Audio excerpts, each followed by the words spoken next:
En el corazón de Madrid, una ciudad que late con la energía de sus avenidas repletas, de los cafés elegantes de Salamanca y del murmullo incesante de los inversionistas extranjeros que buscaban oportunidades en su suelo, vivía Isabela Morales, una arquitecta de 32 años que había levantado un imperio a base de esfuerzo, talento y sacrificios personales, que la habían convertido en una de las mujeres más respetadas en el mundo de la construcción y del diseño urbano, aunque esa misma determinación la había aislado, condenándola a un vacío emocional que trataba de llenar con trabajo interminable y noches solitarias. Fue en una tarde gris, con la lluvia cayendo sobre los ventanales de su oficina, cuando su amiga y socia Carmen Delgado, mujer de 45 años de carácter fuerte y mirada sagaz, la sorprendió con una sugerencia que sonaba más a provocación que a consejo: contratar un acompañante para la gala de los Petersen, un evento que podría sellar un contrato de $24 millones, el más importante de su carrera, porque los alemanes, conservadores hasta la médula, ya habían deslizado comentarios sobre las mujeres solteras de su edad, insinuando que carecían de estabilidad y que por tanto no eran dignas de confianza para liderar proyectos de semejante envergadura. Isabela, orgullosa y perfeccionista, se resistió al principio con las mejillas encendidas de vergüenza, pero Carmen, pragmática y conocedora de las reglas crueles del mundo empresarial, insistió con voz firme: compra un vestido devastador, sonríe durante 4 horas, contrata al chico más guapo y firma el contrato, cariño, nada más importa. Y aunque a Isabela le parecía degradante, terminó cediendo por miedo a perderlo todo. Así que esa misma noche, en su apartamento adornado con planos, maquetas y maquetas digitales, navegó por la página web de la agencia Élite Madrid,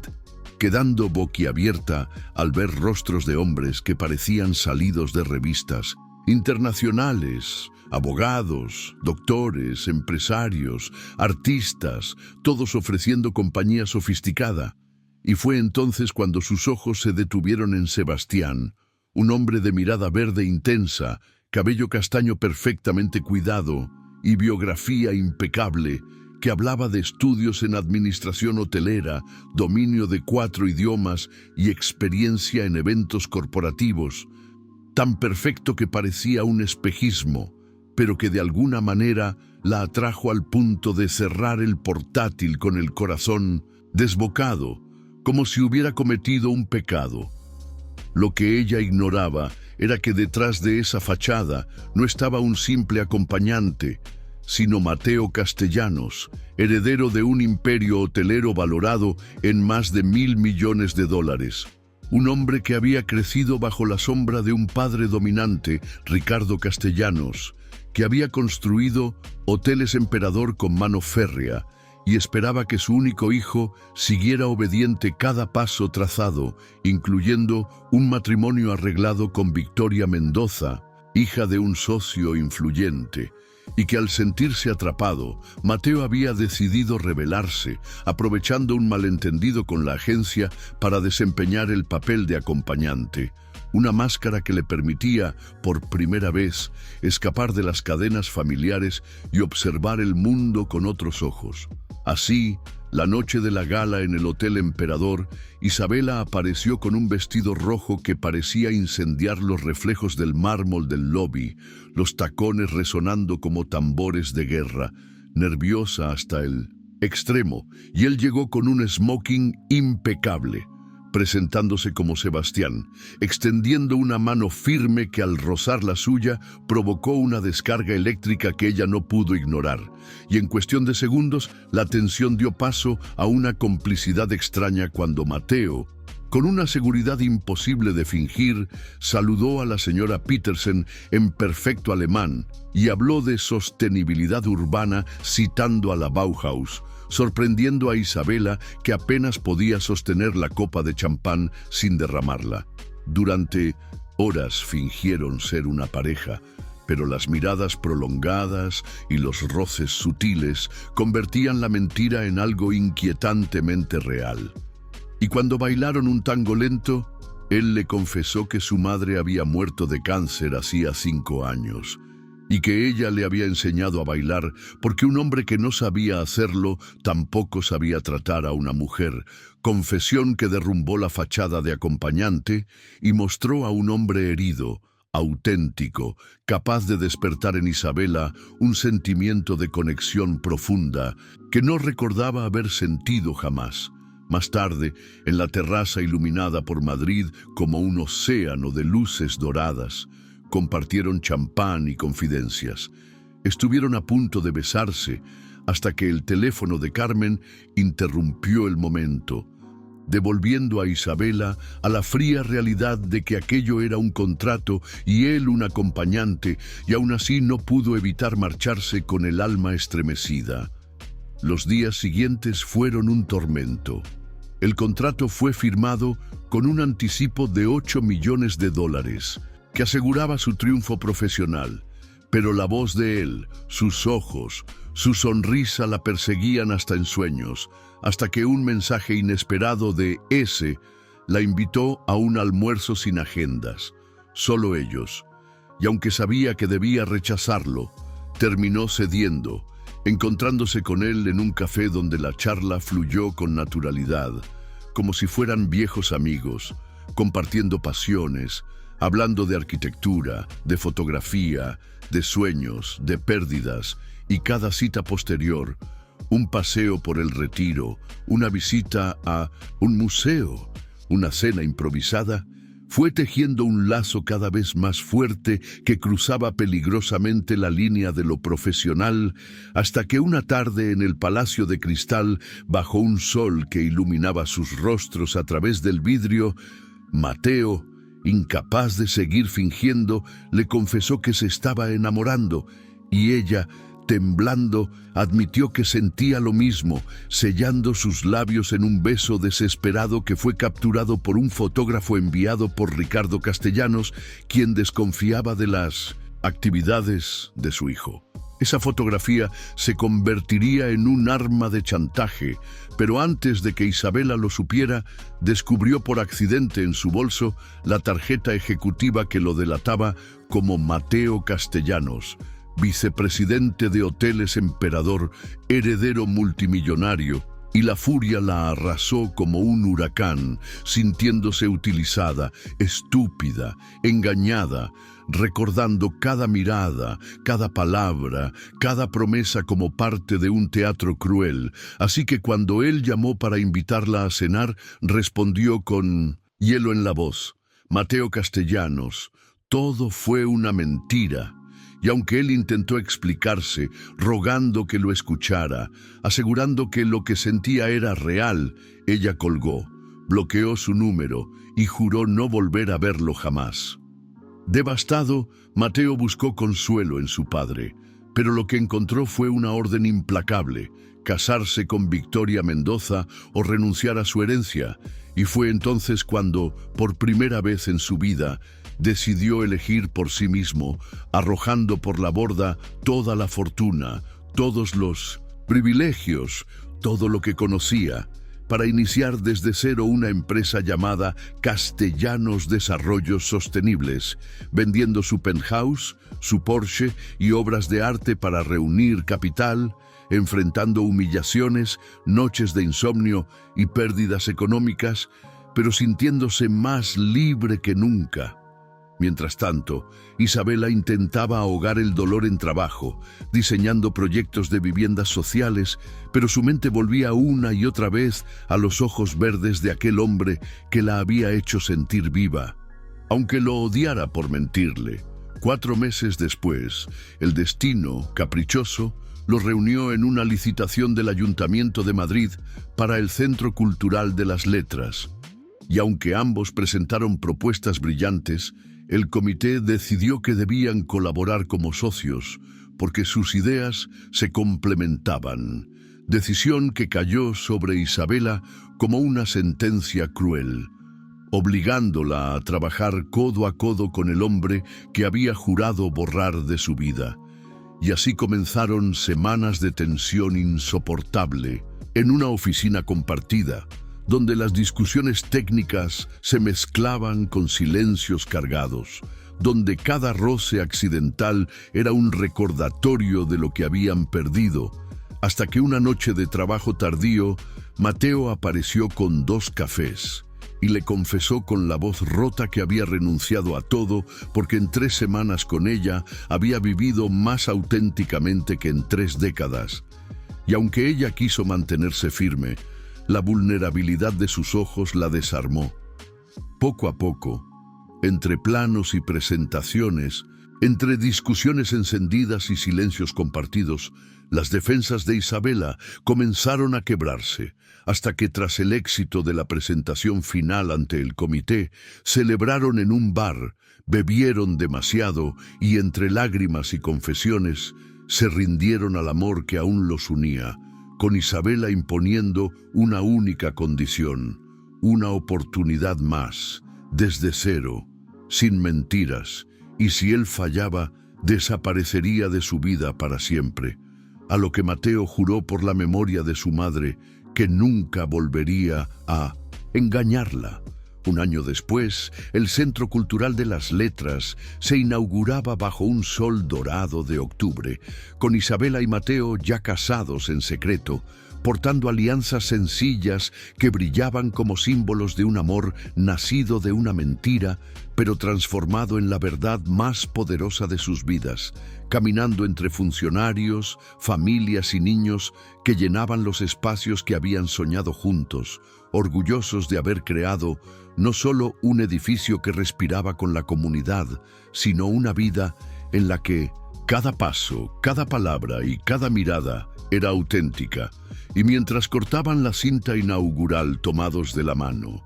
se miraron con la certeza de que habían sobrevivido al peso de la mentira y habían encontrado la libertad de amar sin máscaras. La inauguración del Centro Cultural de las Letras había sido un triunfo absoluto. La prensa hablaba del edificio como un símbolo de renovación urbana. Los políticos se felicitaban por la visión de haber confiado en un equipo joven y atrevido, y las familias del barrio lo celebraban como si hubieran ganado una nueva casa común. Pero para Isabela Morales y Mateo Castellanos, aquello no era solo un logro profesional. Era la prueba tangible de que habían sobrevivido a tempestades personales, a secretos y a rupturas, y de que juntos podían levantar algo mucho más grande que un edificio, podían levantar una vida. Sin embargo, la paz que creían haber alcanzado no tardó en verse amenazada, porque en los salones privados de una mansión en las afueras de 1900, Madrid, Ricardo Castellanos no estaba dispuesto a permitir que su hijo, el que debía heredar su imperio hotelero de $1.000 millones, se hundiera en lo que él consideraba un capricho romántico con una arquitecta de clase media que había osado rechazar el apellido Castellanos y que ahora compartía su cama, su empresa y hasta el apellido en documentos legales, pues tras el matrimonio secreto habían decidido llamarse Morales Castellanos y Castellanos Morales como gesto de igualdad, algo que a Ricardo le parecía una afrenta intolerable. La primera señal llegó en forma de un artículo venenoso publicado en una revista de negocios donde se insinuaba que el centro cultural había costado un 30% más de lo presupuestado por culpa de decisiones románticas entre los socios responsables, y aunque Isabela sabía que era falso porque cada dólar estaba auditado, comprendió que alguien poderoso estaba moviendo hilos para ensuciar su nombre, y no tardó en descubrir que detrás de la filtración estaba un ex directivo de Hoteles Emperador, hombre de confianza de Ricardo, al que habían pagado $50.000 para sembrar dudas sobre la transparencia del proyecto. Mateo, furioso, quiso enfrentarse directamente a su padre, pero Isabela lo detuvo con voz temblorosa. «No puedes ir como un hijo herido. Debes ir como un hombre que construye algo nuevo. Debes demostrar que tu vida no depende de su sombra. Y aunque en su interior ardía la rabia, Mateo entendió que la única manera de vencerlo era con éxito, con proyectos, con reputación intachable. De modo que se volcaron en buscar nuevos contratos, presentándose a licitaciones en Barcelona, Valencia y Lisboa, compitiendo contra gigantes del sector. Y aunque muchos dudaban de una empresa joven, la pasión de Isabela por el diseño innovador y la capacidad de Mateo para vender una visión humana convencieron a varios jurados, asegurando proyectos que en conjunto superaban los 40 millones de dólares en 3 años. Crecimiento meteórico que empezó a incomodar seriamente a Ricardo, porque veía cómo inversores que antes solo confiaban en hoteles Emperador, ahora pedían reuniones con Castellanos Desarrollos Sostenibles. La tensión creció hasta convertirse en guerra abierta cuando una tarde Mateo recibió en su oficina un sobre sin remitente con fotografías de Isabela entrando en un restaurante con un cliente alemán, imágenes tomadas desde ángulos comprometidos que pretendían insinuar una infidelidad. Y aunque Mateo conocía demasiado bien a su padre para no sospechar que aquello era un montaje, las fotos lo hirieron como cuchillos porque en su memoria aún dolía la traición de haber mentido al inicio de la relación, y por un instante la desconfianza se interpuso entre ellos, hasta que Isabela, al verlo distante, le lanzó sobre la mesa su teléfono con todos los mensajes y llamadas.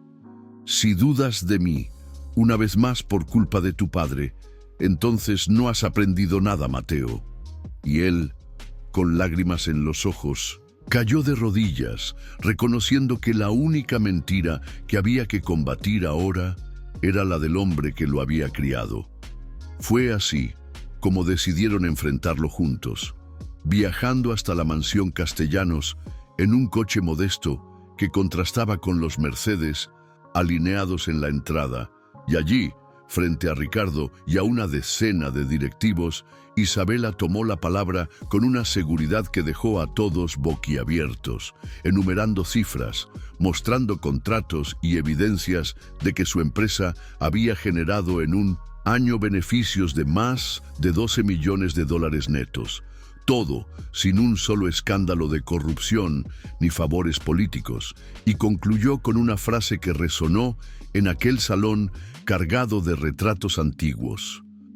Su hijo no es el heredero que usted quería, es el hombre que eligió ser, y conmigo ha construido algo que ustedes, con todo su dinero, no pudieron construir: credibilidad. Palabras que encendieron la furia de Ricardo, pero que arrancaron aplausos de algunos jóvenes ejecutivos que veían en Mateo un ejemplo de independencia. Aquella noche, al salir de la mansión, sabían que la guerra no había terminado, que Ricardo tenía recursos infinitos y contactos en la prensa, en la política y en las finanzas, pero también sabían que juntos podían resistir cualquier embate, y lo demostraron meses después, cuando recibieron una oferta de compra de una multinacional estadounidense que quería absorber Castellanos Desarrollos Sostenibles por 120 millones de dólares, oferta que rechazaron con 1200 serenidad, porque no buscaban vender, buscaban transformar el mercado, aunque la noticia se filtró y la ciudad entera habló de la joven pareja que había rechazado volverse multimillonaria de la noche a la mañana. Las tensiones externas coincidieron con un nuevo conflicto interno cuando Isabela descubrió que estaba embarazada, y el miedo la paralizó, recordando la infancia dura que había vivido como hija de inmigrantes que limpiaban oficinas, temiendo no poder ser madre y empresaria a la vez. Y fue entonces cuando Mateo, sentado con ella en la terraza de su apartamento de Malasaña, le tomó las manos y le dijo: «No tienes que elegir. Construiremos un mundo donde nuestro hijo pueda crecer entre planos y ladrillos, entre amor y proyectos, donde no haya mentiras». y aunque ella lloró desconsolada por el peso de la responsabilidad, aceptó que juntos podían lograrlo. Mientras tanto, Ricardo, acorralado por el éxito creciente de la empresa de su hijo y viendo cómo inversores clave abandonaban sus hoteles para apostar por proyectos más modernos, sufrió la mayor humillación cuando la prensa reveló que una de sus alianzas secretas con un fondo árabe había colapsado por irregularidades, escándalo que lo obligó a dimitir de la presidencia de Hoteles Emperador y que colocó a Victoria Mendoza, la mujer con la que había querido casar a Mateo, como presidenta interina. Irónicamente, fue Victoria quien, en un gesto inesperado, buscó a Mateo e Isabela para proponer una alianza estratégica entre ambos grupos, reconociendo que el futuro estaba en la sostenibilidad y no en el lujo decadente. Y aunque al principio dudaron, Isabela comprendió que aceptar esa alianza sería la estocada final a la era de Ricardo, uniendo lo mejor de ambos mundos bajo nuevos principios, y así lo firmaron en un acto público donde la pareja, ya conocida en la prensa como los Morales Castellanos, apareció tomada de la mano, con Isabela luciendo un embarazo avanzado y Mateo orgulloso de haber roto con el destino que le habían impuesto. Cuando regresaron a casa aquella noche, exhaustos pero eufóricos, Isabela apoyó su cabeza en el hombro de Mateo y susurró: «Nunca imaginé que contratar a un acompañante cambiaría toda mi vida, pero hoy sé que fue la mejor decisión que tomé, porque me llevó a ti, al padre de mi hijo y al hombre con quien quiero envejecer». Y él, con lágrimas contenidas, respondió: «Y yo nunca imaginé que mintiendo iba a encontrar la verdad más grande de mi existencia».